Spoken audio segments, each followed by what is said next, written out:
Hello बच्चों, कैसे आप लोग? सब बढ़िया। चलिए, तो क्लास नंबर 12 जो वीडियो था उसमें हम कुछ क्वेश्चन किए थे। आज हम लोग नया और बहुत ही इंपॉर्टेंट टॉपिक पढ़ने जा रहे हैं। ठीक है ना? बहुत ही इंपॉर्टेंट टॉपिक होगा, मतलब मोस्ट इंपॉर्टेंट। ई नहीं समझे तो आने वाले समय में प्रॉब्लम होगा। तो एकदम फुल कंसंट्रेशन से पूरा जितना पावर है, पूरा जितना दम है ना, पूरा लगा दीजिए। कहां पे? बोर्ड पे। ठीक है ना? हिलने उलने का कोशिश तो पहले कर कीजिएगा नहीं। ठीक है? जहां बैठे वहीं पे बैठ जाएगा। ठीक है ना? इधर उधर जाने का कोशिश मत कीजिए। खाना उना सब छोड़ छाड़ के यहां पे देखिए। तो आज जो हम लोग पढ़ेंगे class number 13, class number 13, right? तो क्लास नंबर 13 है जी, क्लास नंबर 13। चलिए, और वो बच्चा देखेगा, बहुत इंपॉर्टेंट टॉपिक, बहुत ज्यादा important topic, very very important. तो इधर उधर मत देखिएगा। आज न्यूमेरिकल इस पे बहुत ज्यादा पूछता है, कूलॉम का नियम। तो हिंदी मीडियम, ठीक है ना? और जो चैप्टर का नाम है वो पहला चल रहा है, विद्युत आवेश तथा क्षेत्र। विद्युत आवेश तथा क्षेत्र, ठीक है ना?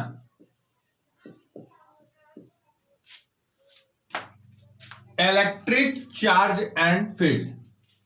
अब आज का टॉपिक हमारा है, वो है कूलॉम का नियम। कूलॉम का नियम, ठीक है? Coulomb's law. बहुत बच्चा बोलता है सर इंग्लिशो लिख दीजिए ना। हम बोले इंग्लिश जो है ना, टाइम कम रहता है इसीलिए सबका इंग्लिश, अब बोर्ड का पे जगह भी कम है इसलिए नहीं लिख पा रहे इंग्लिश, है ना? आप अगर इंग्लिश चाहते हैं तो इंग्लिश वाला वीडियो देखिए, उसमें लिखा हुआ होगा इंग्लिश में, तो अपने से वहां पे इंग्लिश वाला वीडियो देख के लिख लीजिए। ठीक है ना? क्योंकि बोर्ड में इस पे सब बहुत बच्चा बोला सर पहले क्लास में लिखते थे, यहां नहीं लिख रहे हैं। क्लास में बाबू पूरा फुल समय था मेरे पास, यहाँ पे तो समय कम है, ऊपर से स्पेस कम है बोर्ड का। ठीक है ना? तो ये भी प्रॉब्लम है। कूलॉम्स लॉ, चलिए ठीक है। अब ध्यान से देखिएगा, कूलॉम्स लॉ क्या कहता है, कूलॉम का नियम क्या कहता है। बहुत सिंपल में बताएंगे, बस पूरा ध्यान लगा के देख लीजिएगा। आज एकदम समझे के घर जाइएगा, है ना? तो कूलॉम का नियम। अभी कूलॉम का नियम कहला पड़ गया। तो एगो साइंटिस्ट था, उसका नाम है चार्ल्स ऑगस्टिन डे कूलम। सुने हैं ऐसा नाम? चार्ल्स ऑगस्टिन डे कूलम, बड़ी भयानक नाम है जी। ठीक है? सब ऐसा नाम फ्रांस में मिलेगा आपको, फ्रांस का ही भी था। ठीक ना? तो चार्ल्स ऑगस्टिन डे कूलम काची बोला है, बहुत सिंपल बात बोला है। जैसे मान लेते हैं आपका मुन्ना सिंह नाम है, ठीक है ना?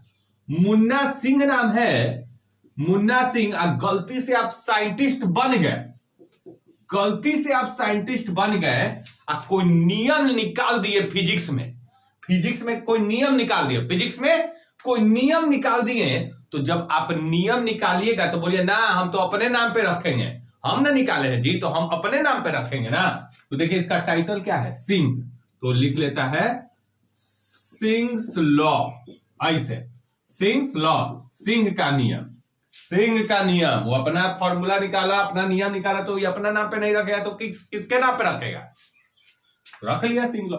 उसी प्रकार से इसका टाइटल था Charles de Augustin Coulomb, Charles Augustin de Coulomb. ठीक है ना? बड़ी भयानक नाम है, तो इसीलिए इसका टाइटल है COULOMB, है ना? तो इसलिए बोला कि चलिए अब हम भी अपना लिख लेते हैं कूलॉम्स लॉ। मेरा नियम, कूलॉम का नियम। तो ये बेसिकली आपका नाम है, ठीक है, इसका नियम। इस साइंटिस्ट क्या बात बोला है, बहुत परेशान रहता था, क्या बात बोला है, चलिए बताते हैं। तो सबसे पहले याद कीजिए, देखिए पीछे का बात कर लेते हैं। अगर दूगो, ध्यान से इधर उधर नहीं, अगर दूगो धन आवेश है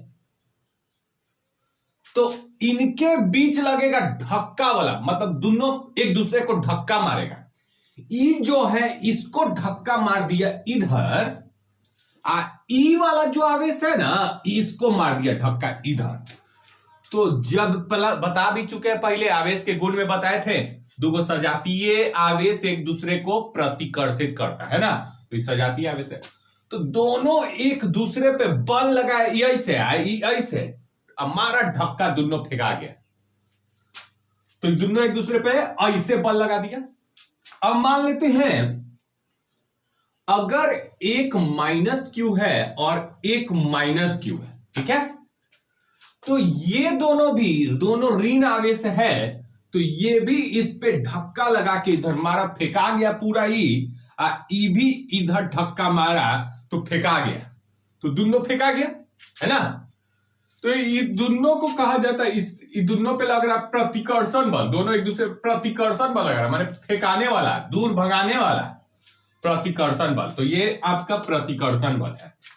लेकिन अगर प्लस क्यू और माइनस क्यू रहेगा दूगो आवेश, तो दोनों के बीच में कौन सा बल लगेगा, खींचने वाला बल। दोनों एक दूसरे को खींचेगा, एगो अमीर है एगो गरीब है, तो दोनों एक दूसरे को खींचे। मालूम है ना, धन मतलब पहले ही बता दिए, अमीर, ऋण माने गरीब, अमीर गरीब चिपकता है दोनों, है ना।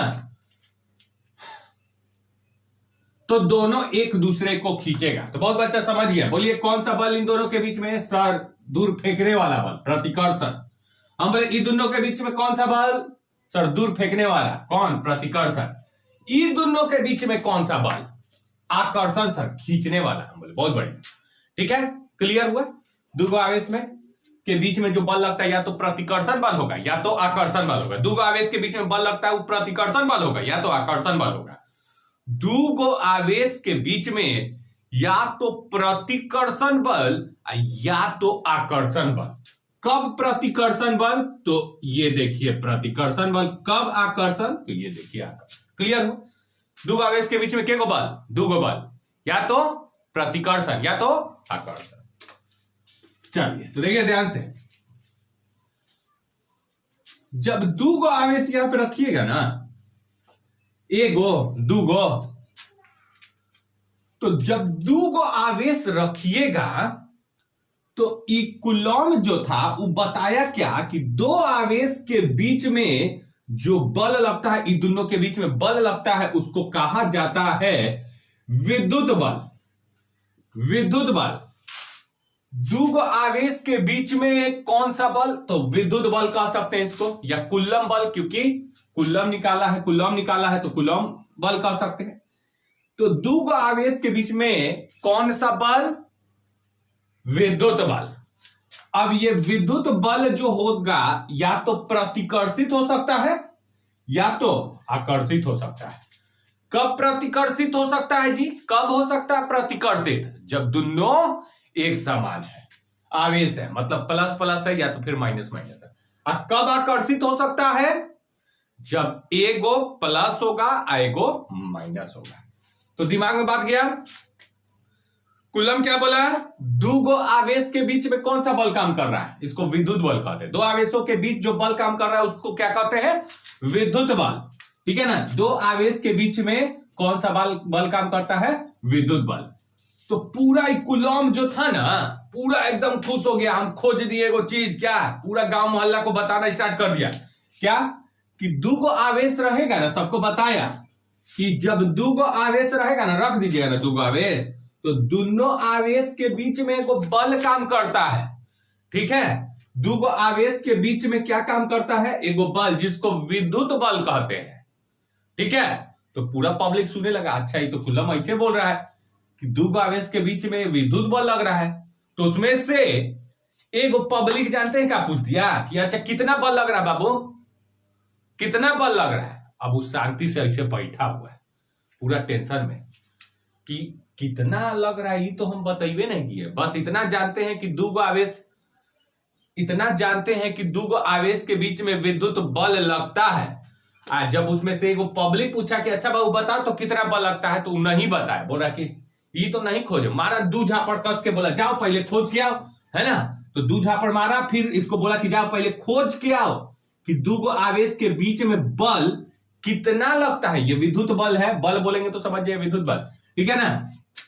कितना लगता है, दो आवेश के बीच में बल कितना लगता है, तू नहीं बताया, मारा उसको, तो अभी पूरा खिसिया गया कौन, कूलॉम।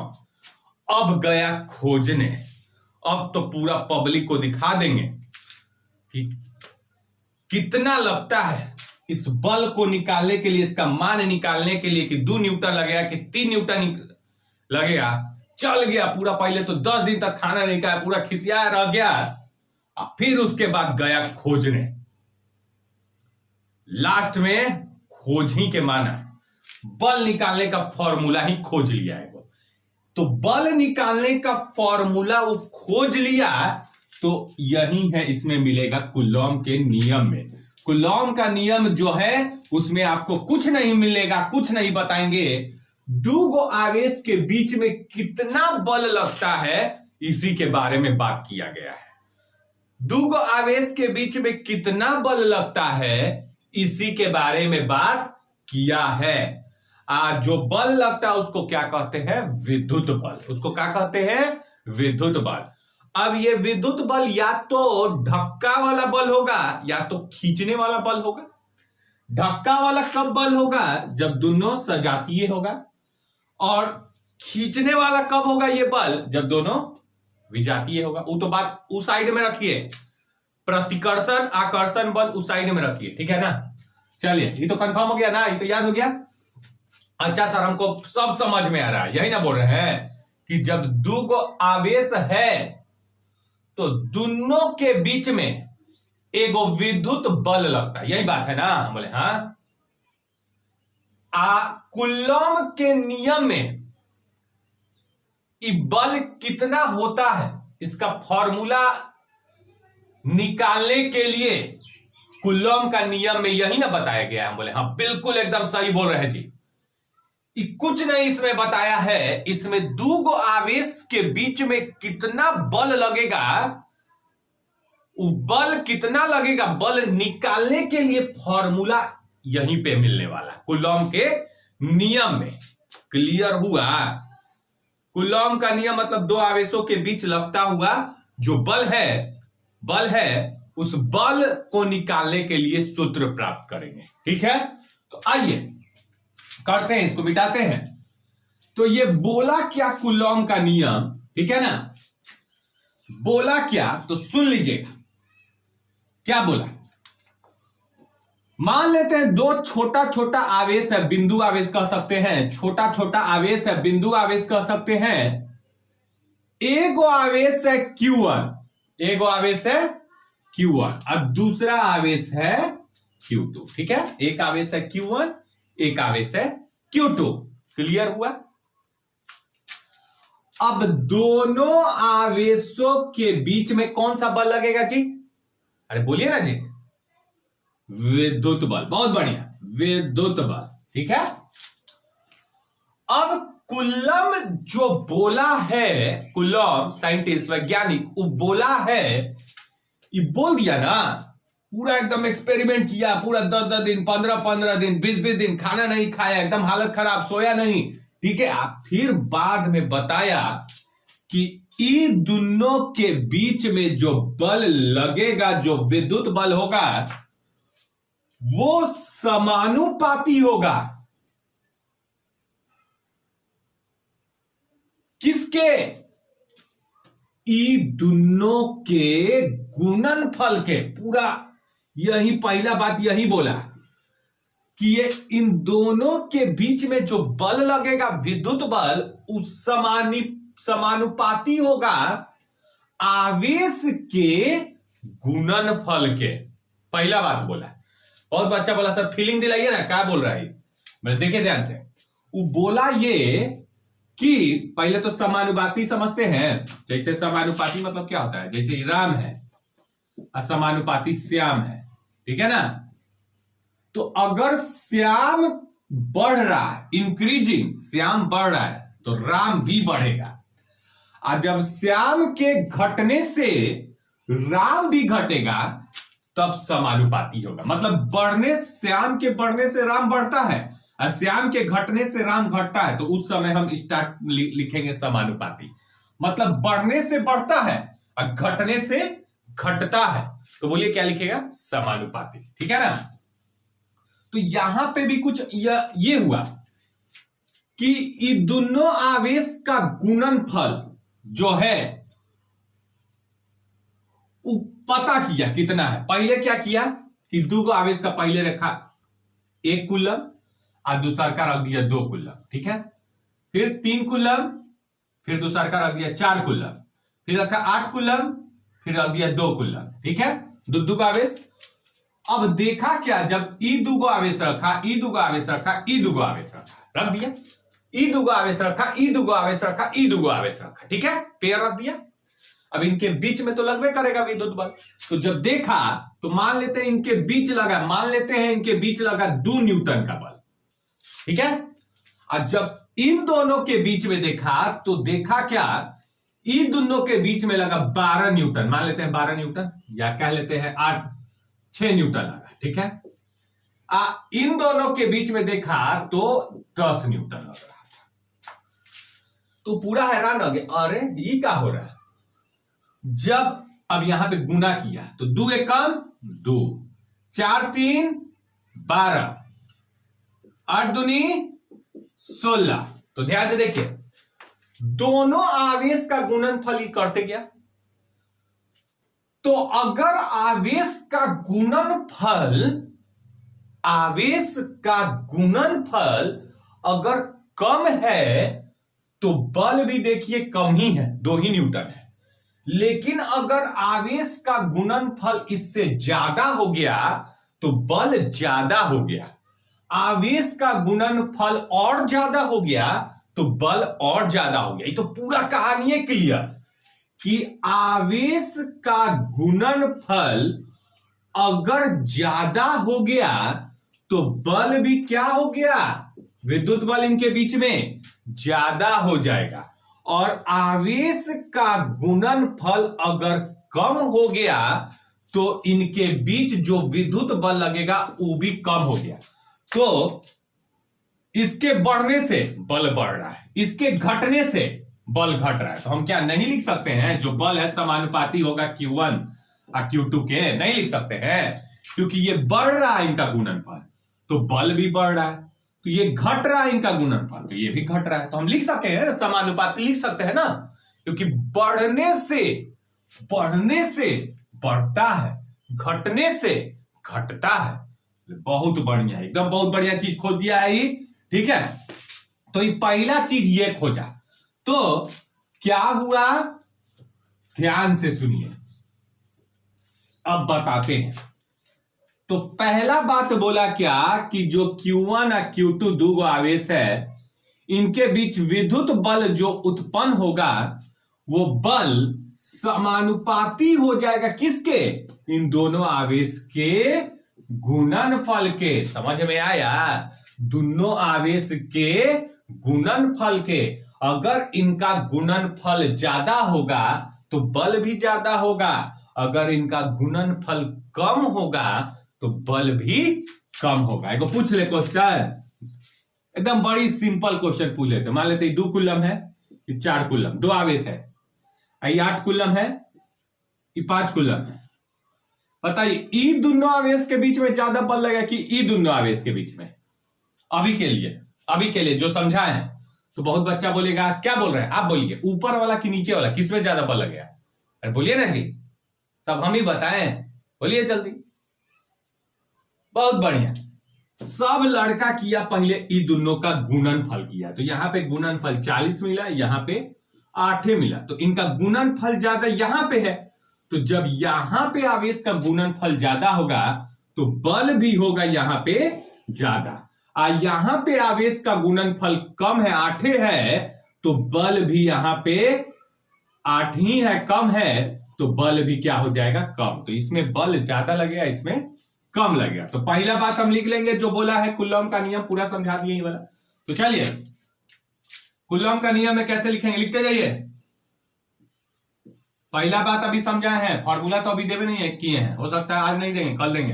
पहले गहराई में पूरा जा रहे हैं हम। कूलॉम के नियम के अनुसार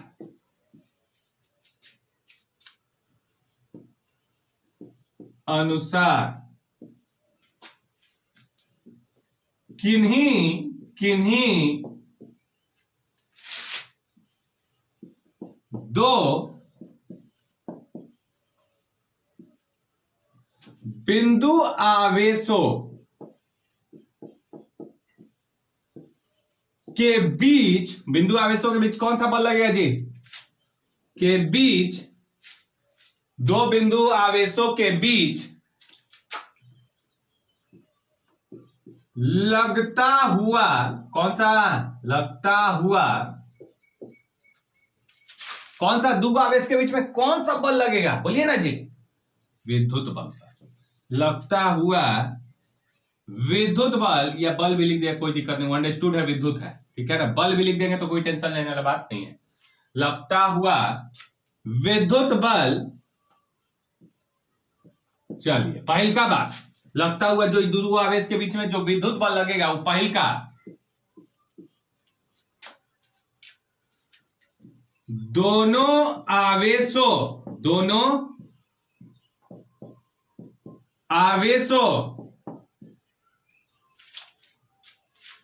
के परिमाण के गुणनफल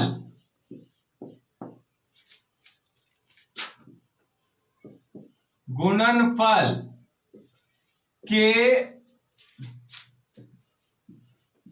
समानुपाती, पहला बात बताए थे ना, होता है। ये इसका पहला बात बोला गया है। अर्थात कहने का मतलब, अर्थात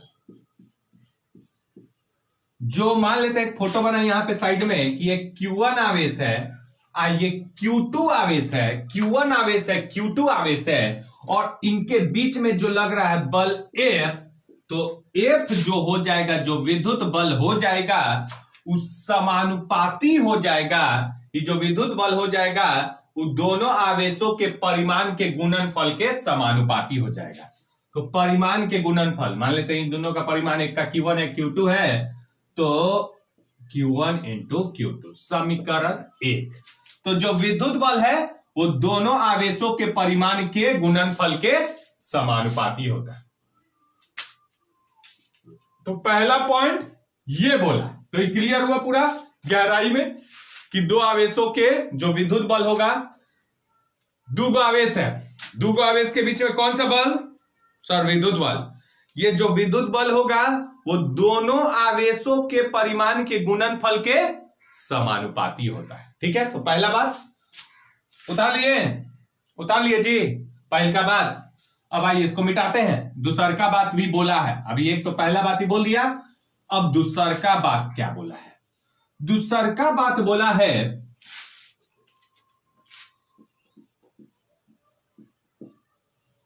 दोनों आवेशों, दूसर का बात में सुन लीजिएगा, दूसर का ये तो मिटा देते हैं, ठीक है ना। पहल का बात तो बहुत गहराई में समझा दिए, ठीक है। अब दूसर का, दोनों आवेशों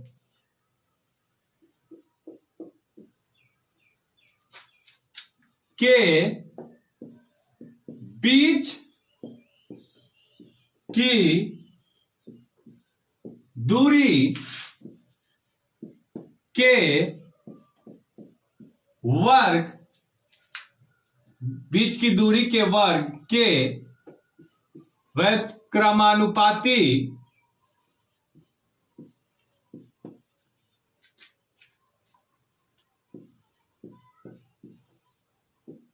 होता है। ठीक है।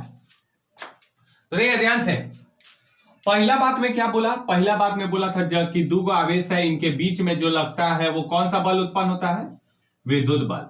तो ये बल जो हो जाएगा, विद्युत बल जो हो जाएगा, दोनों आवेशों के परिमाण के गुणनफल के समानुपाती होता है। मतलब अर्थात एक, ये हमारा समीकरण 1 था। ठीक है, ये तो कहानी क्लियर हुआ।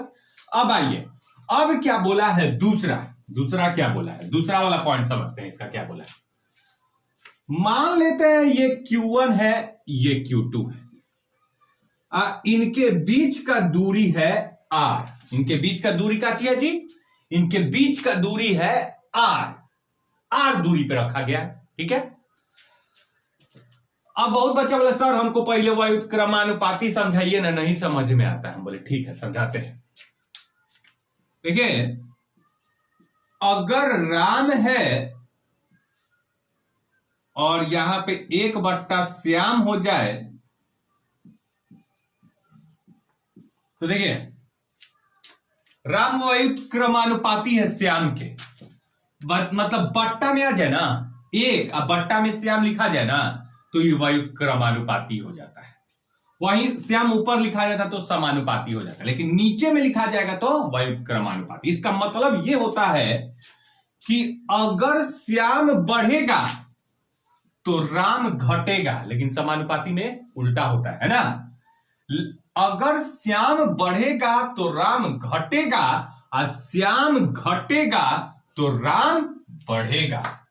श्याम घटेगा तो राम बढ़ेगा, है ना, और श्याम बढ़ेगा तो राम घटेगा। क्लियर हुआ बात। तो ये है व्युत्क्रमानुपाती। जब बढ़ने से कोई चीज घटता है और घटने से बढ़ता है तब हम कहते हैं व्युत्क्रमानुपाती। ठीक है, चलिए तो ध्यान से देखिएगा।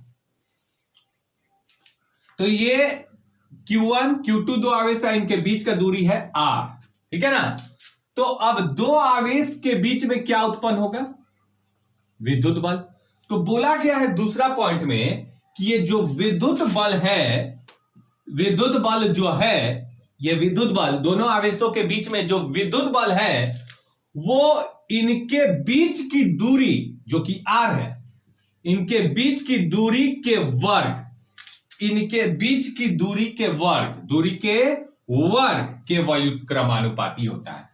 मतलब ये जो विद्युत बल है, दोनों आवेशों के बीच में जो ये बल लगा है विद्युत बल, वो इनके बीच की, किनके, दोनों आवेशों के बीच की दूरी के वर्ग के व्युत्क्रमानुपाती होता है। मतलब सिंपल भाषा में, अगर दूरी को बढ़ाइएगा तो बल जो है घटेगा, और दूरी को घटाइएगा तो बल जो है बढ़ जाएगा। खुद एक एग्जांपल देखिएगा, एग्जांपल लेते हैं, रियल लाइफ एग्जांपल आपको देते हैं। मान लेते हैं एक चुंबक ये है, एक चुंबक ये है। ठीक है, जब दोनों चुंबक के बीच में दूरी कम है, दूरी कम है, तो जब दूरी कम है तो इनके बीच में बल एकदम बहुत कस के लगेगा, ज्यादा लग जाएगा। तो यहां पे जब दूरी कम है, दूरी कम, तो बल क्या होता है, बल क्या हो रहा है, ज्यादा लगा रहा है चुंबक। उसी प्रकार से अगर दोनों चुंबक को दूर रख दीजिएगा, दूरी अगर ज्यादा कर दीजिएगा, उसी प्रकार से दोनों चुंबक के बीच का दूरी जो है वो ज्यादा हो गया, दूरी अब ज्यादा हो गया, तो इनके बीच में बल क्या लगेगा, कम लगेगा। ठीक है, चुंबक यहां पे रखिए इतना दूर, तो बताइए बल लगेगा इनके बीच में, बहुत कम लगेगा। लेकिन वहीं इतना चिपका के बहुत कम दूरी पे रखिए दोनों चुंबक को, तो बल ज्यादा लगेगा, और ज्यादा दूरी पे रखिए तो बल कम लगेगा। तो मतलब दूरी ज्यादा हो रहा है तो बल कम हो रहा है, और दूरी कम हो रहा है तो बल ज्यादा हो रहा है। तो बताइए ये क्या है, व्युत्क्रमानुपाती है।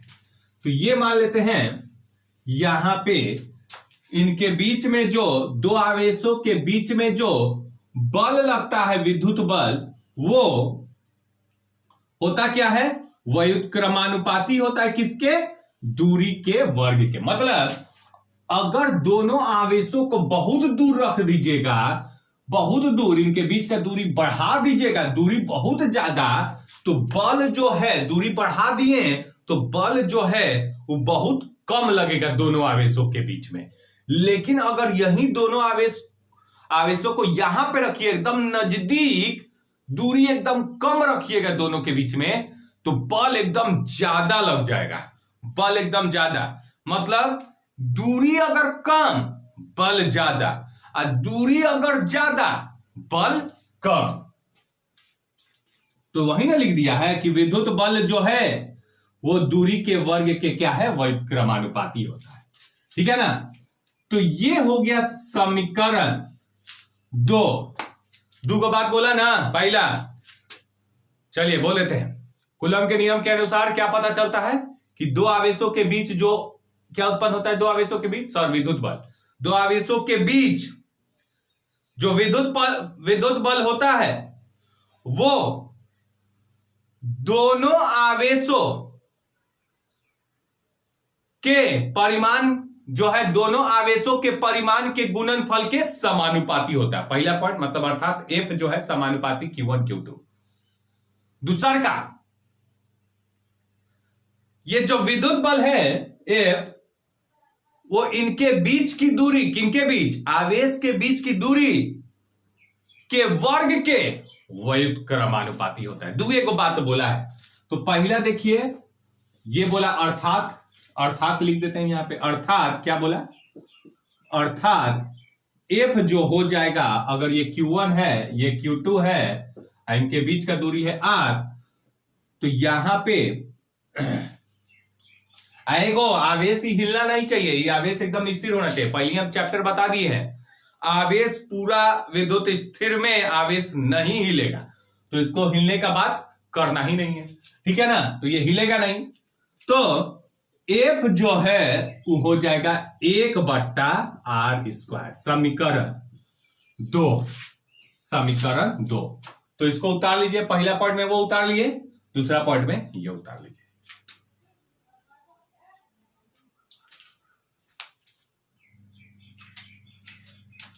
चलिए मिटाते हैं। तो आपको आज क्या मिला?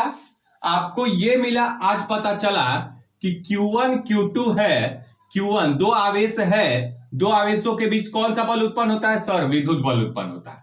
तो ये जो विद्युत बल होगा, पहला पॉइंट में क्या बोला गया? विद्युत बल होगा वो होगा दो आवेशों के परिमाण के गुणनफल के समानुपाती होता है। तो पहला पॉइंट में ये मिला समीकरण 1।